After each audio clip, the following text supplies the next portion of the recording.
Min musiske karriere, da jeg var 12 år eller sådan noget.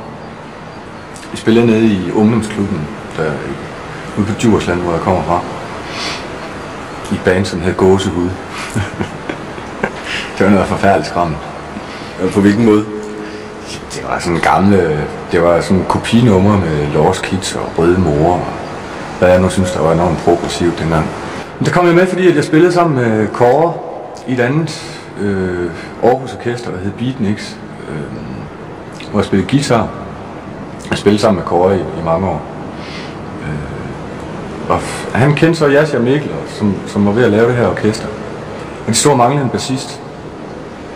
Og de havde lavet en øveaften og sådan noget, men de havde ikke fundet den her bassist endnu. Så jeg indvilligede i at gå ned og tampe lidt på bassen med plekter og sådan efter for bedste formåen der.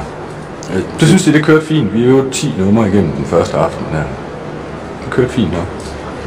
Og på den måde blev du omskolet fra guitarist til? Så blev jeg nødt til at blive det sure æble og tampe noget bas. Jeg kan sige, nu har vi jo nærmest en slags fast arbejde med det her. Det havde vi ikke rigtig før. Det er ligesom det skal være. Men for dig personligt har det ændret noget pludselig at blive popstjerne? Ja. Altså hvad er klokken nu? Den er 11 om formiddagen. Vi står her og snakker, ikke? Jeg har været over klokken 8 i dag for at snakke med jer. Det kan man godt. Altså det tror jeg ikke normalt, jeg ville have gjort.